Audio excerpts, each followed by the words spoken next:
નમસ્કાર વિદ્યાર્થી મિત્રો, આજે આપણે ગ્રામરનો એક ટોપિક છે ઇનડાયરેક્ટ સ્પીચ.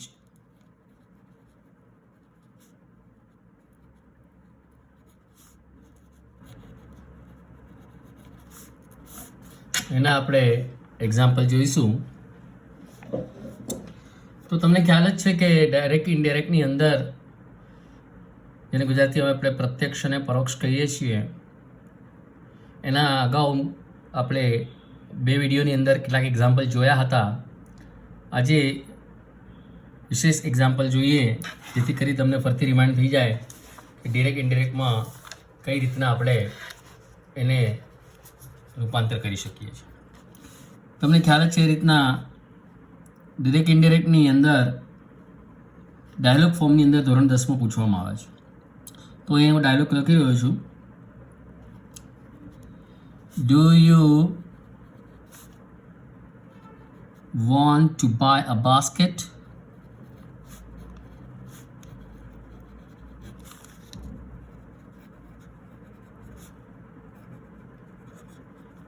તમે જોઈ શકો છો, અહીં એક એક્ઝામ્પલ આપેલું છે, એક સેન્ટેન્સ આપેલું છે, do you want to buy a basket. And આ સેન્ટેન્સ છે ને એ ઇન્વર્ટેડ કોમાસની અંદર છે, માટે એ ડાયરેક્ટ સ્પીચ છે. શી asked.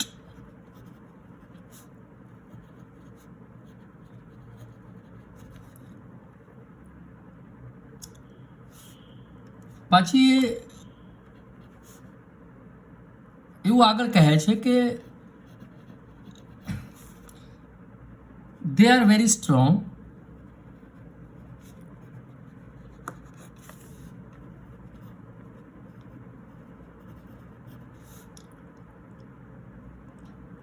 made of the finest skin.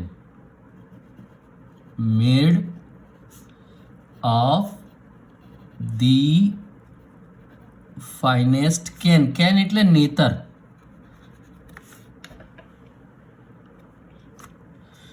તો એ જોઈ શકો છો કે એક સ્ત્રી, શી એટલે ચાહે છોકરી હોય કે સ્ત્રી હોય, અહીંયા બે વાક્ય બોલે છે. Do you want to buy a basket? ગ્રાહક. They are very strong, made of the finest skin. CNE. No.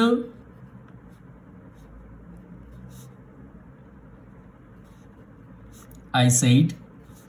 મેં કહ્યું ભાઈ ના, મારે નથી જોઈતી. I don't want a basket. I don't want a basket. સો અહીંયા સાંભળનાર આ એટલે હું પોતે છું.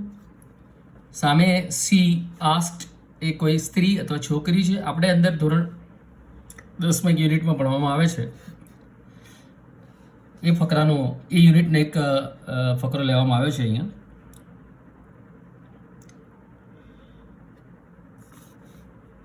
એટલે પેલી છોકરી પ્લીઝ આગળ કહે છે કે પ્લીઝ બાય સમથિંગ, કંઈક ખરીદી લો.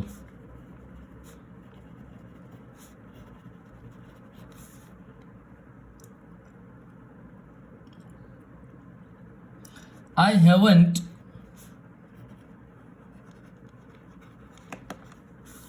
sold anything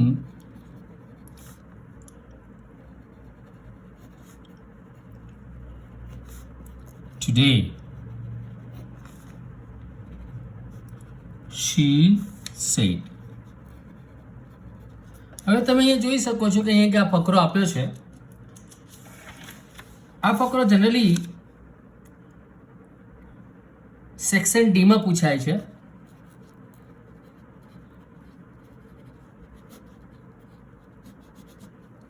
અને ક્વેશ્ચન નંબર 45 હોય છે, જે 3 માર્કનો હોય છે.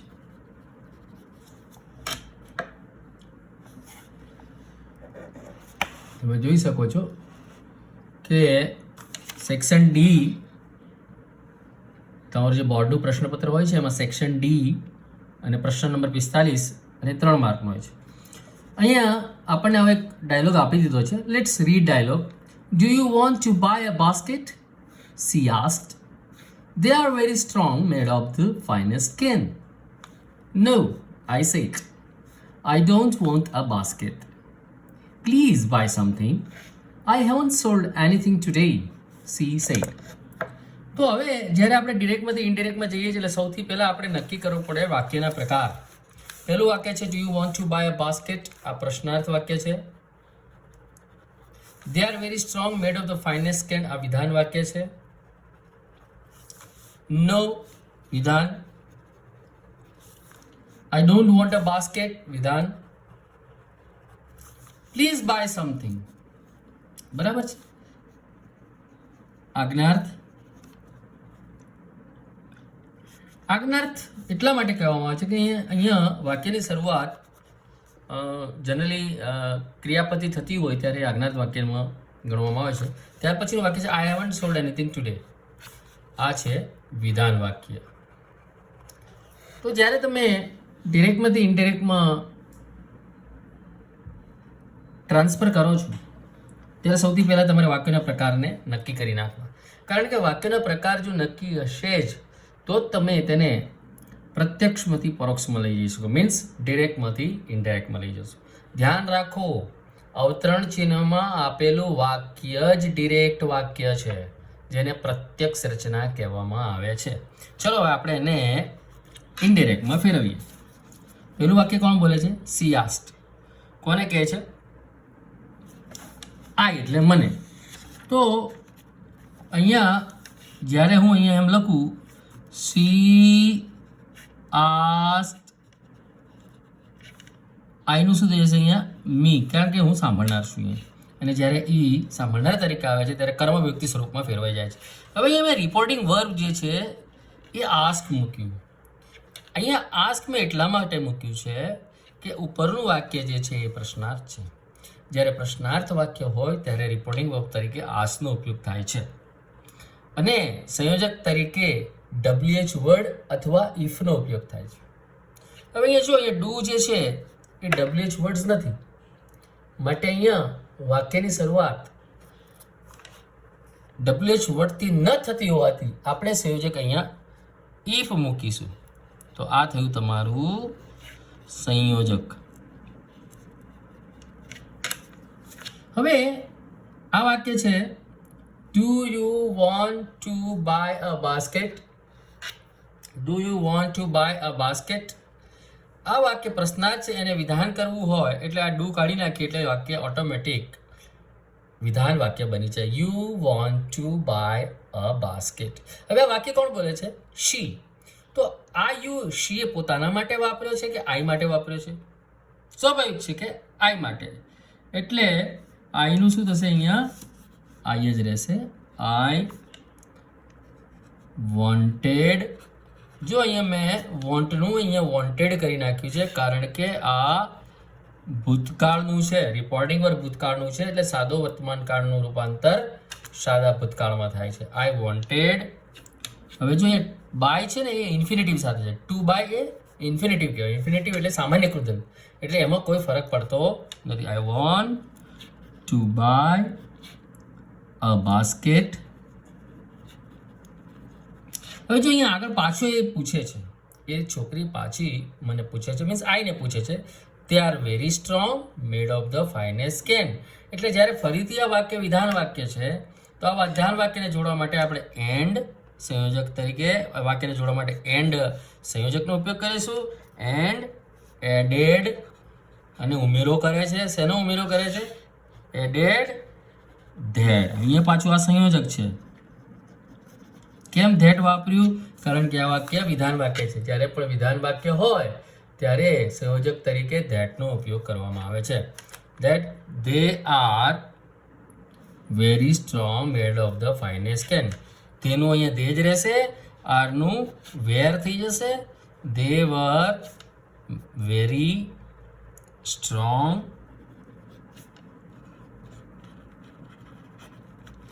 મેડ ઓફ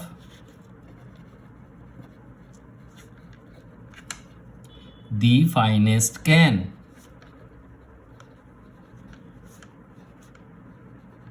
ચલો આપણે એક વાક્યનું અહીંયા પ્રત્યક્ષમાંથી પરોક્ષમાં રૂપાંતર કર્યું. બીજું વાક્ય એટલે હું આઈ કહે છે નો, આઈ સે ઇટ. હવે જો અહીંયા નો છે એટલે આ એક નેગેટિવ વાક્ય બને. નો એ નકારાત્મકતા બતાવે છે, એટલે એને આખું વાક્યને બનાવતા આપણે શરૂઆત કરીશું replying in the negative. Replying in the negative. હવે વાક્ય શું કહે છે આગળ? I don't want a basket. આ વાક્ય કોણ બોલે છે? આઈ. કોને કહે છે? હર, સીને એટલે હર. આઈ ટોલ્ડ હર. વિધાન વાક્ય છે એટલે સંયોજક તરીકે થશે ધેટ. સંયોજક, કારણ કે આ વાક્ય કેવું છે? I don't want a basket. એ વિધાન વાક્ય છે. ધેટ આઈ કોનો છે? આઈનો પોતાનો જ છે, એટલે માટે આઈનું અહીંયા આઈ જ રહેશે. આઈ ડોન્ટનું થશે ડીડન્ટ. હવે જ્યારે ડોન્ટનું ડીડન્ટ કરીએ છીએ એટલે આ ડીડન્ટ છે ને, આ ડીડ એ ઓક્ઝિલરી વર્બ છે, જેને કહેવાય સહાયકારક ક્રિયાપદ છે. અને જ્યારે પણ સહાયકારક ક્રિયાપદ આપ્યું હોય વાક્યમાં તો એના પછી મૂળ ક્રિયાપદ જ નો ઉપયોગ થાય. એનું ભૂતકાળ ન કરાય કે ભૂતકૃત ન કરાય. આઈ ડીડન્ટ વોન્ટ અ બાસ્કેટ. પતી ગયું. હવે ત્રીજું વાક્ય પ્લીઝ બાય સમથિંગ. એ રિક્વેસ્ટનો ભાવ છે. એ શાનો ભાવ છે? Please by something. I haven't sold anything today. એટલે આ કોણ વિનંતી કરે છે? પેલી છોકરી. તો સી રિક્વેસ્ટેડ મી. હવે આ વાક્ય આજ્ઞાર્થ વાક્ય છે. પ્લીઝ બાય સમથિંગ આ આજ્ઞાર્થ વાક્ય છે.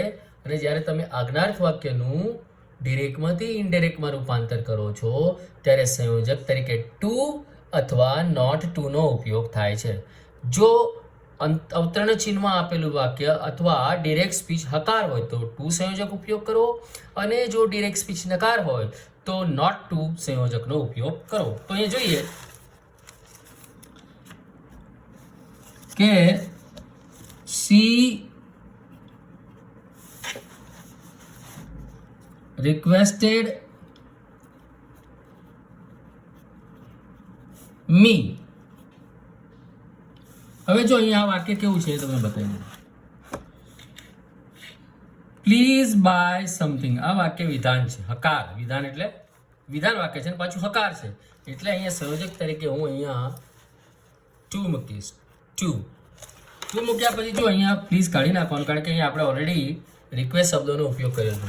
જોઈ શકો તમે અહીંયા રિક્વેસ્ટ શબ્દોનો મેં અહીંયા ઉપયોગ કર્યો છે, એટલે અહીંનું આ બાય નીકળી જશે. સોરી, આ પ્લીઝ શબ્દ નીકળી જશે.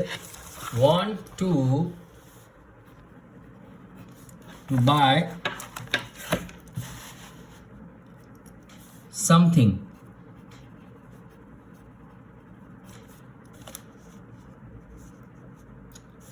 Want to by something. અને આગળ બીજું એક વાક્ય છે આઈ હેવન્ટ સોલ્ડ એનીથિંગ ટુડે. બીજું વાક્ય અંદર વધારાનું છે. એક વાક્ય પતે એના પછી બીજું વાક્ય છે, એટલે મેં તમને પહેલા કહ્યું હતું એન્ડ એડેડ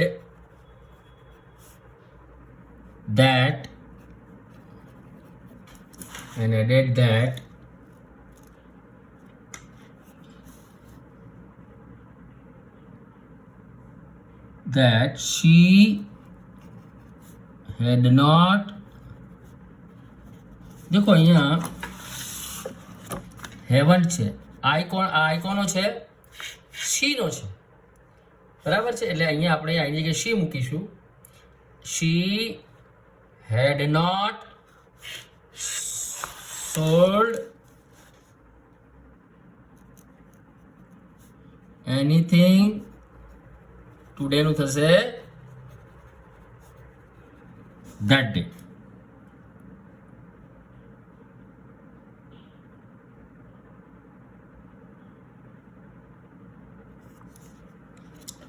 તો અહીંયા તમે જોઈ શકો છો કે આ રીતના તમે ડિરેક્ટમાંથી ઇનડિરેક્ટમાં રૂપાંતર કરી શકો છો. એ તમે જોઈ શકો છો કે પહેલું વાક્ય પ્રશ્નાર્થ વાક્ય છે, એની અંદર જ બીજું વાક્ય એક વિધાન વાક્ય છે. ત્રીજું વાક્યની શરૂઆત નેગેટિવ નકારાત્મકથી થાય છે, માટેને આપણે અહીંયા રિપ્લાઇંગ ઇન ધ નેગેટિવ એ રીતના શરૂઆત કરી. આ વાક્ય વિધાન વાક્ય છે અને એ નકાર છે.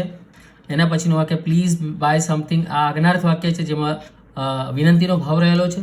એના પછી આઈ હેવન્ટ સોલ્ડ એનીથિંગ ટુડે, આ વિધાન વાક્ય છે.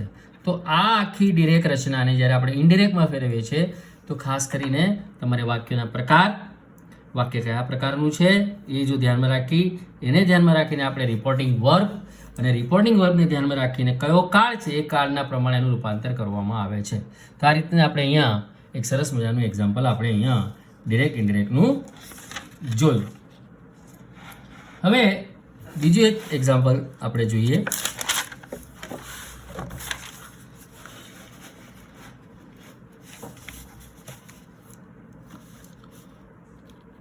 Richa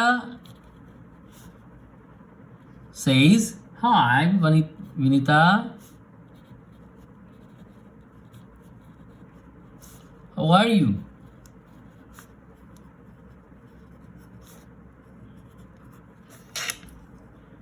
Vinita says, "Fine."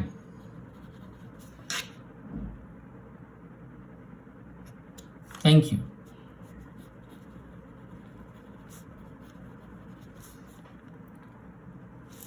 Richa says, "What did you do?"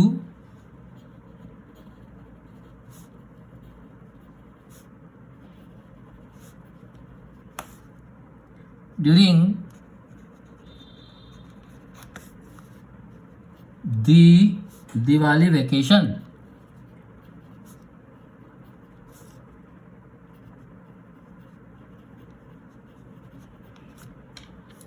Vinita says,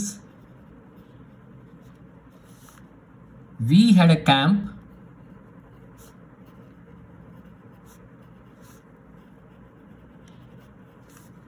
in Rampur.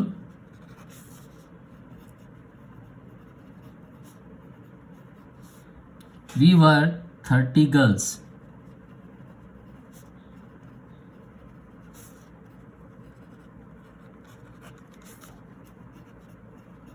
Okay, આવો એક એક્ઝામ્પલ અથવા આવી એક એક્સરસાઇઝ તમને તમારા બોર્ડના પેપરમાં આપી હશે અને તમને કહેવામાં આવી છે કે ટર્ન ઇન્ટુ ઇનડાયરેક્ટ સ્પીચ. તો અહીંયા જોઈ શકો છો, અહીંયા બોલનાર રીચા છે, વનિતા છે સાંભળનાર, એવી જ રીતના વનિતા બોલનાર છે, રીચા સાંભળનાર છે. ડાયલોગ છે, મેં પહેલાં જ કહ્યું હતું કે અહીંયા રીચાએ જે વાક્ય બોલ્યું છે વનિતા હાઉ આર યુ, તો આ હાઉ આર યુ વાક્ય એ પ્રશ્નાર્થ વાક્ય છે. પ્રશ્નાર્થ વાક્ય છે. ફાઇન, થેન્ક યુ એ વિધાન વાક્ય છે. What did you do during the Diwali vacation પાછું પ્રશ્નાર્થ વાક્ય છે. વી હેડ અ કેમ્પ ઇન રામપુર વિધાન વાક્ય. વી વર 30 ગર્લ્સ એ પણ વિધાન વાક્ય. તો પહેલા કોણ બોલે છે? રીચા.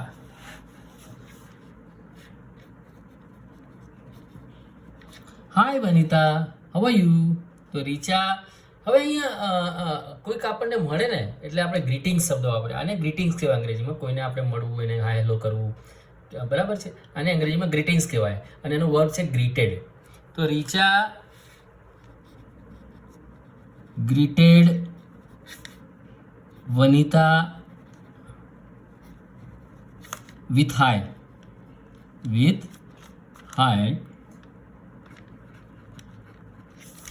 એન્ડ આગળ હજી છે ને વાક્ય હાઉ આર યુ.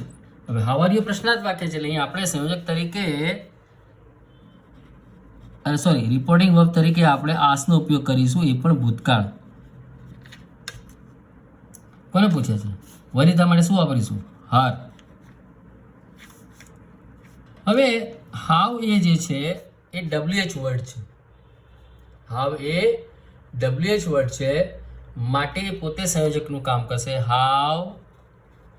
હવે આને વિધાન વાક્ય કરીએ. How you are. ફરીથી ધ્યાન રાખજો, હાવ આર યુની જગ્યાએ આપણે શું લખીશું? How you are. પણ આ યુ રીચાએ પોતાના માટે વાપર્યો છે કે વનિતા માટે? સ્વાભાવિક છે કે વનિતા માટે, એટલે શું વાપરીશું આપણે?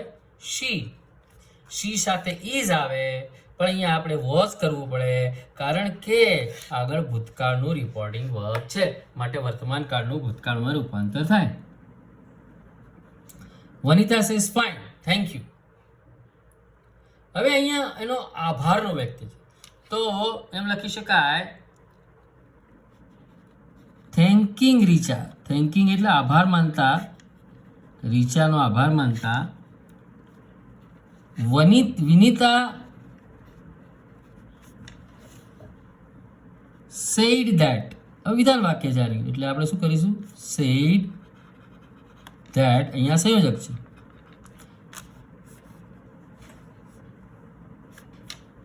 she was fine.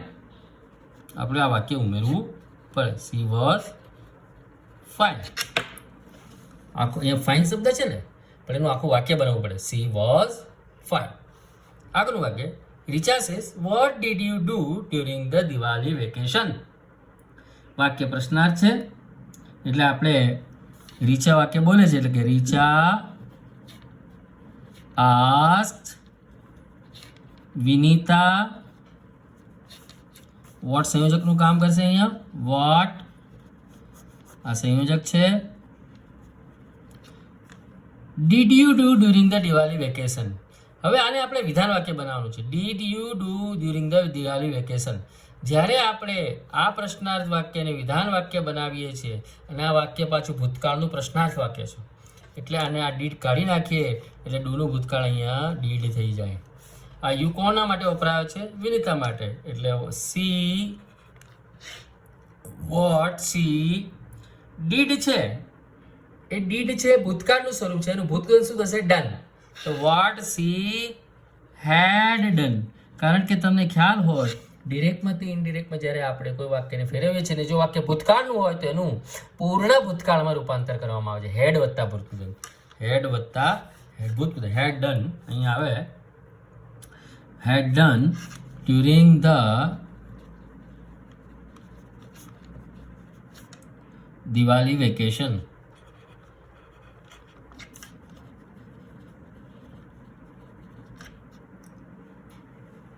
હવે વિનિતા એનો વળતો જવાબ આપે છે. વિનિતા એનો વળતો જવાબ આપે, that we had a camp in Rampur, we were 30 girls. તો વિનિતા વળતો જવાબ આપે છે, એટલે રિપ્લાઇડ હર, અને વાક્ય વિધાન છે, એટલે સંયોજક તરીકે શાનો ઉપયોગ થશે? ધેટ. વીનું બહુવચન થશે, દે. હવે આ હેડ કેમ્પ, બરાબર છે, આ હેડ શું છે? ભૂતકાળ છે. ભૂતકાળનું શામાં રૂપાંતર કરવાનું છે? પૂર્ણ ભૂતકાળ. હવે આ હેડ છે ને, એ હેવનું ભૂતકાળ છે, એટલે મૂળ ક્રિયાપદ હેવ છે, ટુ હેવ, એનું ભૂતકાળ હેડ, અને એનું ભૂતકૃદન પણ હેડ, એટલે વીનું એ બહુવચન થશે દે. પછી આ પૂર્ણ ભૂતકાળનું હેડ, બરાબર, હેડ વત્તા ભૂતકૃદંત. આ હેવનું ભૂતકૃદન છે, ધ્યાન રાખજો.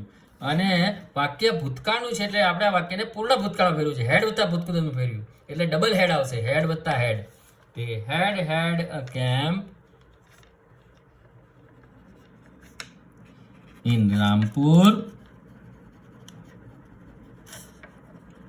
અને વાક્ય હજી આગળ ચાલુ છે. એન્ડ એડેડ શબ્દ મેં તમને કહ્યું હતું ને કે જ્યારે વાક્ય આગળ નવું ઉમેરવાનું હોય ત્યારે એને એડેડ ધેટ શબ્દ વાપરવાનો. And added that they were 30 girls. તો વિદ્યાર્થી મિત્રો અહીંયા જુઓ, થોડીક આ વાક્ય, આ જે ડાયલોગ છે થોડો અટપટો છે, તમને થોડીક તકલીફ પડશે સમજવામાં, પણ ફરીથી સમજાવી દઉં કે પહેલું વાક્ય પ્રશ્નાર્થ છે, બીજું વાક્ય વિધાન છે, ત્રીજું વાક્ય પ્રશ્નાર્થ છે, ચોથું વાક્ય વિધાન છે. પહેલું વાક્ય રીચા બોલે છે, રીચા એને ગ્રીટ કરે છે, એટલે એને અભિવાદન કરે છે, એટલે આપણે એને ગ્રીટેડથી રીચા ગ્રીટેડ કોને? Vinita with hi. એન્ડ વાક્ય પ્રશ્નાર્થ છે, એટલે મેં આસ્ક મૂક્યું, અને આસ્ક કોને કહે છે? હર. અહીંયા WH વર્ડ હાઉ છે, હાઉ. યુ આરનું સી વોઝ.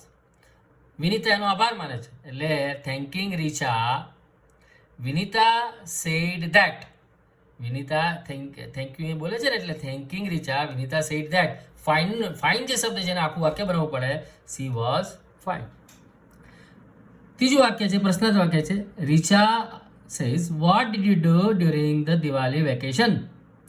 તો જ્યારે આપણે આ પ્રત્યક્ષને પરોક્ષમાં ફેરવીએ છીએ અને જ્યારે આ પ્રશ્નાર્થ વાક્યને વિધાનમાં ફેરવીએ છીએ, અને પાછું આ વાક્ય ભૂતકાળનું પ્રશ્નાર્થ વાક્ય છે, એટલે જ્યારે આપણે ડીડ કાઢી નાખીએ એટલે અહીંયા ડુનું ડીડ પાછું થઈ જાય. એટલે અહીંયા રીચા આસ્ક વિનીતા વોટ યુનું શી ડીડનું done is had done, she had done during the Diwali vacation. Vinita replied that Vinita says we had a camp in Rampur, we were 30 girls. તો એ તમે જોઈ શકો છો કે વિનીતા જ્યારે એને વળતો જવાબ આપે છે તો વિનીતા રિપ્લાઇડ હર ધેટ વિનું શું જશે દે, હેડ ભૂતકાળ છે એનું પૂર્ણ ભૂતકાળમાં રાખવાનું, had a camp in Rampur and added that they were in 30 girls. તો વિદ્યાર્થી મિત્રો, અહીંયા તમે જોઈ શકો છો કે આ રીતના તમે એક પ્રત્યક્ષમાંથી પરોક્ષ રચના બનાવી શકો છો. આના માટે ખૂબ જ પ્રેક્ટિસની જરૂર છે. જુદા જુદા વાક્યોને લઈ અને તમે પ્રેક્ટિસ કરશો તો અવશ્ય આ ડિરેક્ટ અને માંથી ઇનડિરેક્ટમાં રૂપાંતર કરે તમારા માટે બહુ જ સરળ બનશે. પણ માત્ર વાંચવાથી કે માત્ર એને હું આમ લીટી વાંચી જાઉં તો મને ડિરેક્ટમાંથી ઇનડિરેક્ટ આવડી જાય એ શક્ય નથી. એના માટે તમારે સ્ટેપ બાય સ્ટેપ જોવું પડે. જેમ મેં કીધું કે ભાઈ પહેલાં વાક્યના પ્રકારને ઓળખો, વાક્યનો પ્રકાર ઓળખીને બાજુમાં લખી કાઢો કે પ્રશ્નાર્થ છે કે વિધાન છે કે આજ્ઞાર્થ છે કે ઉદ્ગાર વાક્ય છે. ત્યારબાદ બોલે કોણ છે, સાંભળે કોણ છે, બોલનારને સાંભળવાના છે, આપણે કયું રિપોર્ટિંગ વર્બ વાપરવાનું છે, એ રિપોર્ટિંગ વર્બ કોના આધારે નક્કી થાય, વાક્યને આધારે, જે ડાયલોગ લખ્યું છે એના આધારે. બરાબર, ડાયલોગ પ્રશ્નાર્થ હોય તો આસનો ઉપયોગ થાય, વિધાન હોય તો સેઇડ ટોલ્ડનો ઉપયોગ થાય, ઉદ્ગાર વાક્ય હોય અને એમાં જો ઉદ્ગારની આજ્ઞાર્થ વાક્ય હોય અને એમાં જો વિનંતીનો ભાવ હોય તો પ્લીઝ શબ્દ થાય. બરાબર છે, રિક્વેસ્ટેડ શબ્દ થાય. આ બધા નાની નાની બાબતોને ધ્યાનમાં રાખી અને તમે જો આવી પ્રેક્ટિસ કરશો ધીરે ધીરે તો ડિરેક્ટમાંથી ઇનડિરેક્ટમાં આપેલ ડાયલોગ્સને તમે આસાનીથી કરી શકશો. આજે આટલું જ. આભાર. Thank you.